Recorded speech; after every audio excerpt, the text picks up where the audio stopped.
You feel like you've changed a lot since the Oscar win and since Moonlight? There's two different answers. This is not a joke. Moonlight has won Best Picture. How did Moonlight come about? I was sitting there with my drink and I was writing and I looked up and I was like, oh, I think it's done. What kind of impact did that have on you, seeing her struggle with drug addiction? What's your karaoke song? I can crush that one, bro. That's my karaoke jam. Hey family, welcome to another edition of the Carlos Watson Show. Now we've got one of my favorite interviews on the way featuring Academy Award-winning director Barry Jenkins. But before we dive into our feature interview, it's time for a little trivia from our friends at Curioma. Now this is Walk a Mile in My Shoes. All right, here's tonight's question. This famous agricultural scientist and inventor developed hundreds of products using peanuts, but peanut butter was not one of them. Think you know the answer? Well, we're gonna find out at the end, but you gotta stick around. Now, it's all about Barry Jenkins. You know Barry for his incredible, profound, and truly beautiful films like the Academy Award-winning Moonlight and, of course, the Golden Globe-nominated If Beale Street Could Talk. Now, his current project is a new series adapted from a Pulitzer Prize-winning novel that takes the story of the Underground Railroad and turns it on its head. For more, here's my time with the great Barry Jenkins. The Carlos Watson Show is brought to you by American Family Insurance. Hey, Barry, how are you? Not too bad, man. How are you? Man, you made me smile when I saw Miami, and I'm from Miami as well. Yes, sir. Born and raised. I think my second flight was getting on the plane to move to LA. I hadn't traveled at all. You hear about people doing that all the time, but were you scared graduating from college and deciding to try and make it in Hollywood? Were you excited? Were you like, this is what I've always been waiting for? Like, how does someone actually get on the plane and do it? You know what? Blissful ignorance, because it wasn't something I was excited about. I never imagined I would be sitting here talking to someone like you with this body of work behind me. But all my friends who I still work with to this day, you know, everybody said, yo, I'm moving to LA. I was like, well, I guess I'm moving to LA too. And we've all been working together for the 20 years since. And what was it about FSU? I didn't want to be a filmmaker. There was a film school. I saw an opportunity, got into the program, and I just learned so much working with all my classmates. And it was kind of like the wild, wild west at the time at that film school. The program was about 10 years old, and because while they were trying to figure it out, it was like the inmates running the asylum. And it's interesting because when you look at that school, the 7 or 8 most famous alumni were all there in that little 4-year window. My first job out of film school, I was Darnell Martin's assistant on a movie produced by Miss Winfrey, produced by Oprah Winfrey, starring Halle Berry. I was Darnell's assistant on that. And then I worked at Harpo for a year. Ms. Winfrey had a very robust benefits package for her employees. So I cashed in my 401k, which as someone who's well-versed in finance, you know, man, that was not a smart thing to do. But for me, it was incredibly smart because when I graduated, you know, all the white kids like, oh, I'm gonna take a gap year and go backpack in Europe. I was like, well, I can't afford to do that. But if I cash in this 401k, I'll get maybe $6,000. I can backpack or take trains around the US. And so that was when I saw the country. Ended up in San Francisco, and that's when I decided I was going to make a feature film with whatever means I had, which was $15,000 borrowed from a friend. Why San Francisco? I met a young woman there and I fell in love. I love stories of love. Do you feel like you've changed a lot since the Oscar win and since Moonlight? No, I don't think so. And I've actually done a lot of work to try to not change, but it's two different answers. I think as an artist, no, I haven't changed much at all. I think as a human being, you know, I have, you know, I've fallen in love since then, you know. I live with my partner since then, and we share this dog. We don't have kids, but this dog is kind of our child. I think those things have opened me in a way that I realized at a certain point the art wasn't, you know? And I don't know if that's made the art better, but I think it's definitely made me a more evolved, a larger person in a certain way. Tell me about your partner. Lulu Wong is also a filmmaker, very talented filmmaker. You know, we do the same thing. We're both from Miami, Florida. She just does such a wonderful job of just being so visceral about what she's feeling and how that feeling is affecting the thing she's working on. And it's been nice to learn from her that you can do that without having to shut off all these other things, you know? The last time I cried in a movie, it was watching her film at Sundance. I mean, because it's about a grandma, man. It's It's about a grandma. It just broke me down. The nice thing is seeing how expressive you are, and I hope she sees this, how expressive you are when you talk about her. And that's a good thing. And everybody, again, that's a good thing. That's a wonderful thing. Best Picture, Moonlight. Why's you looking at me like that for? Barry Jenkins. If Beale Street could talk. That child is coming is your grandchild. Free or run away? I'm not sure. Tell me a little bit about your story. Were you an only child? Were you one of several? Were you a quiet kid? Who were you if I had met you at 7? I was a very quiet kid. I just kept so many things in here. I didn't realize that it was prepping me for what I'm doing now, because I can really coalesce an image in here and then communicate it to someone else. And I had a couple saving graces. One, I just wasn't in love or enamored with trouble, you know? And I wasn't enamored with being seen. And I was real good at playing. I played Pop Warner football, although my favorite game was throw up tackle, which is the football you see the kids play in the first chapter of Moonlight. It's kind of like a rugby style game you play. It's kind of interesting because I remember watching this Brazilian movie, City of God, where the kids would just make a soccer ball out of newspaper. That's a monster of a film. Exactly. And I was like, I know what that's like. That's what we would do. And then when I got to high school, I played organized football and ran track. That's a really interesting thing you say about not being enamored with trouble. As you know, Miami, such an interesting place, and there's so much that is there and was there, including trouble. How did Moonlight come about? A classmate at Florida State, 2 classmates actually. One of those classmates knew the playwright, Terrell Alvin McCraney. He was a kid also from Miami, who also went to Florida State. He said, hey, this guy Terrell, he's from the same neighborhood as you, and his mom has a very similar story to yours. You should read this thing he wrote. At the same time, my classmate at Florida State, Adela Romansky, who's now my producer, she was on the stage with me at the Oscars. She calls me and goes, what do you need to do to write this? I said, I need to go to a country where I don't know anyone and where I don't have a phone or internet. She goes, great. If I get you money and send you to Europe, will you write the script? I said, yes. And so I went to what I was told was the most boring place in Europe in the summer, which was Brussels, Belgium. And I wrote both Moonlight and Beale Street on that trip. But my life was basically 2 blocks, Carlos. You know, I found a flat. On the same street was a bar, a restaurant, a cafe, and a menswear shop. and that was my life, you know, for the 2 or 3 weeks I was in Brussels. And then I went to Berlin and did the same thing. That's where I wrote Beale Street. While you were doing it, were you like, I'm on to something magical here, or you didn't know, you were just moving through? Moonlight, there was a moment where I was sitting in this bar, I remember the name of it, this bar called Lord Byron, very simple, 4 tables, I mean, super small. And I was sitting there with my drink and I was writing, and I looked up and I was like, oh, I think it's done. And then I checked the calendar. It had been 10 days from the first time I sat down in that bar to the moment where I looked up and I was like, it's done.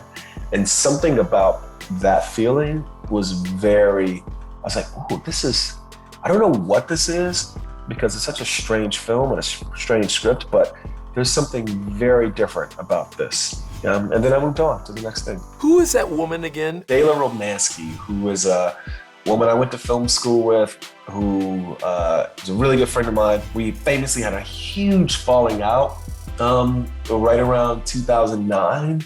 Didn't speak for maybe a year or 2. And then she called me up out of the blue, you know? And it was like, 1, let's forgive each other. And then 2, let's come together and let's build something. And I mean, Carlos, I've made now 2 feature films in a 10-hour series with this woman. You know, she's like my best friend.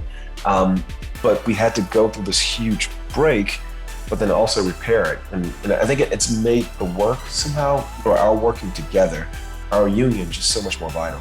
Man, Barry, what would have happened if she had not re-entered your life? I was up in the Bay Area making what we call branded content. Mark Zuckerberg was on the stage introducing Facebook pages. You know, My Little Company, the guy who made Moonlight, had directed the video that played behind him. I might still be doing those things, man. I might. That's why I try to be humble and not take much credit for these things, because the village that has surrounded me is just so damn special. I couldn't be able to do anything I do without them.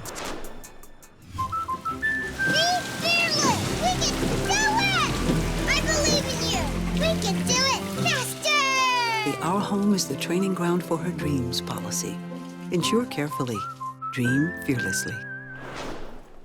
Is your mom still with us? Is she? Yeah, she is. And what was her story? Because I've seen it referenced in things I've read about you before. She just had a very rough adolescence. She had a great job, a great union job working in a factory. And then, in Miami, the industrial jobs just sort of the bottom fell out. All those things went away.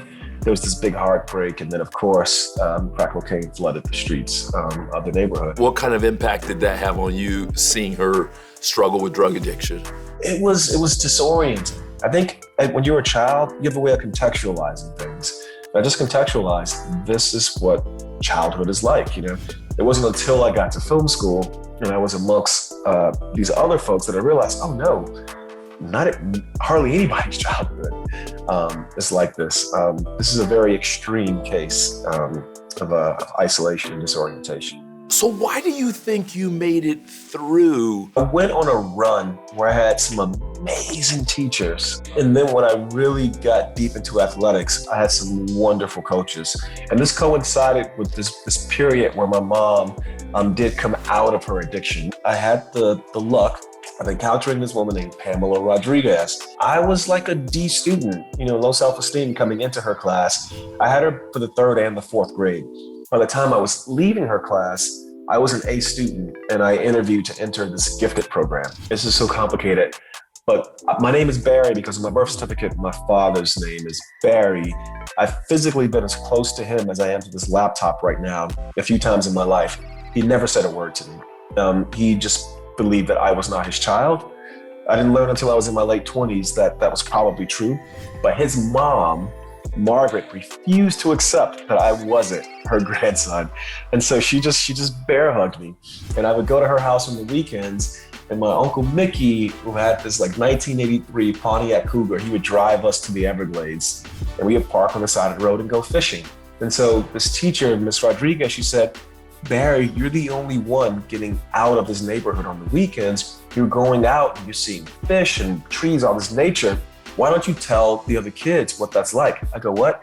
She goes, oh, maybe on Monday when you come back, you can write what your weekend was, and then you can read it to the class. It was my first experience with storytelling. And it was my first experience of someone telling me, your story is worth telling. And then once I got to high school and I started playing football, this coach, Coach Harvick, was the first person to refer to me as a man.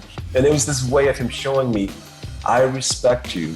And I am talking to you, not at you.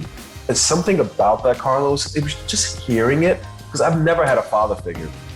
It just opened up so many things. I think about a film like Moonlight or like If Beale Street Could Talk, and you got to know that you will end up talking to someone who feels alone, right? I mean, someone feels alone and then is going to see that and is going to say, I may not be good yet, but I could be good.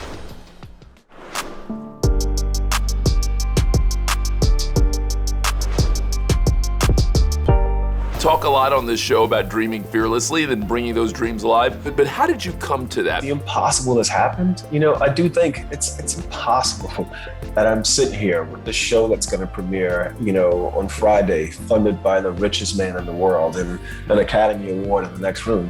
The advice I give to young people when I do encounter them is, be patient with yourself. That's what I always say.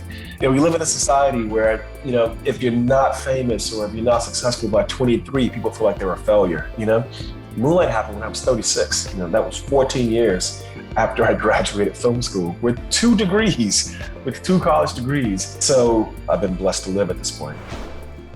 Now tell me about Underground Railroad, because it's something I've always been fascinated by. When I was a kid and I heard the words Underground Railroad for the first time, I imagined Black people on trains underground. My grandfather, Nene, was a longshoreman, and I would see him every morning.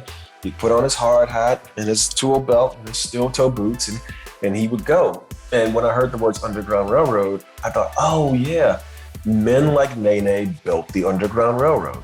It was a thing I saw, not imagined. And so when I read Colson's book, even when I heard about the conceit of it, I thought, oh, here's that feeling again. And what it was for me, Carlos, was just believing and knowing that someone like my grandfather built this thing, like believing it. And here, it was just, it was this example of not placing any limitations on what me or my ancestors or anyone was capable of. And so when the opportunity came to then use my voice to create that feeling so that other people could share it, I thought, oh, I have to do this. I just have to. You came all this way on the railroad? Yeah. I left behind all those peoples. Nothing was given. All was earned. Hold on to what belongs to you.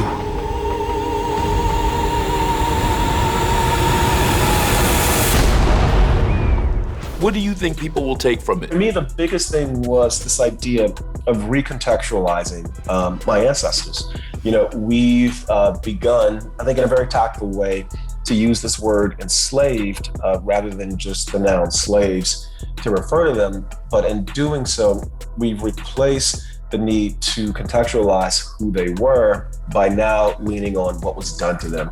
You know, not what they did or who they were, but what was done to them. And so I think in making the show, I want to recontextualize these depictions of my ancestors. I want to find a way to see them anew. To me, that was what the main thrust or the main goal for me as an artist was in creating the show.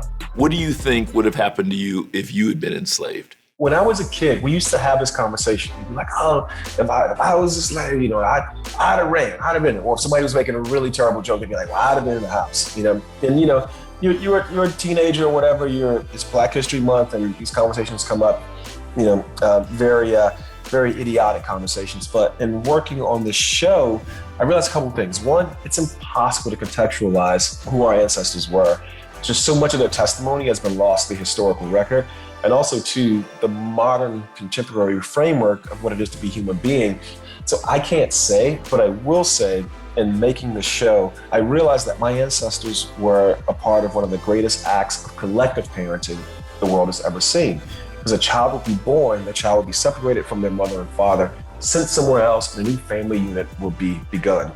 And amongst so much brutality, so much terror, within 2 decades of the condition of slavery ending, you have Black senators in the halls of Congress. How does that happen? The greatest act of collective parenting the world has ever seen. In the research that I've done, there were just children everywhere. And the thing that people did with every fiber of their being, especially knowing the families were always fractured. Children were separated from mothers, husbands were separated from wives, brothers from sisters, and yet always this unit came together. I genuinely believe, especially having stood in these cotton fields and reenacted some of these events, that there was a belief that there was somehow, some way, we have to keep rebuilding these families because eventually someone is going to break the cycle. We will be free. I want to do a little lightning round I call rapid fire. What is your favorite film of all time? Silent Light by a Mexican filmmaker named Carlos Regadas, or Beau Travail by Claire Denis. Favorite TV series? The 4th season of The Wire is just perfection, absolute perfection. What's your karaoke song? I'm a big fan of this filmmaker, Wong Kar-wai. And in one of his greatest films, there's Nat King Cole singing Quizás, Quizás in Spanish. And I can crush that one, bro. That's my karaoke jam. Quizás, quizás, quizás. Really good to meet you. I love getting to hear your story a little bit. Like I said, I've been rooting for you from the sideline along with everybody else. Thank you, it's been a pleasure. All right, Barry Jenkins, Crew Talks, take 1, marker. It was so heartwarming to hear that he has the same crew. I just love that. For those of us who went to film school, that's the dream, you know? Right, oh, of course, yes. I still have, you know, my director of photography friend from film school that I still want to make movies with. I've got an animator friend who I want to make movies with, you know. Just the way he talked about his partner was just like, you know what, I think I believe in love again. Like this guy, you know, so his just, everything about him I thought was just, it was fantastic. I thought his whole interview and the conversation was super inspiring. Having like a slightly like nomadic life a lot of the photographers that I follow, a lot of them are kind of like within like this nomadic realm, like just experiencing the environment. It's almost like a photojournalism. I just think it'd be super cool hearing that that's a path that he took. I think that might just be like another reminder that I should probably give it a shot. Hey, I really hope you enjoyed Barry Jenkins. What a terrific guy. As a Miamian, I really appreciate how magical his story truly is. Liberty City, where he grew up, was not an easy place in the time he did, but love all the love that he got from his grandparents, from teachers, from others, all that good affirmation. I loved his compassion and appreciation for his mother. And I really loved his friend who, despite the fact that they were having a disagreement, didn't allow that to be the end of the story, reconnected and pushed him to be his best. Love that woman, love that person, love that story for everyone. All right, listen, before we go, it's time to reveal the answer to our Walk a Mile in My Shoes trivia. Now, here's a reminder, here was the prompt at the top of the show. This famous agricultural scientist and inventor developed hundreds of products using peanuts, but peanut butter was not one of them, or so they say. The answer, who was George Washington Carver? Now look, I bet you didn't know that one. How good is it that you're learning new things on the show? I hope today and every day. Hey, if you want to keep learning some of this good stuff, be sure to hit the subscribe button. Check out our podcast, be safe, and I'll see you on the other side.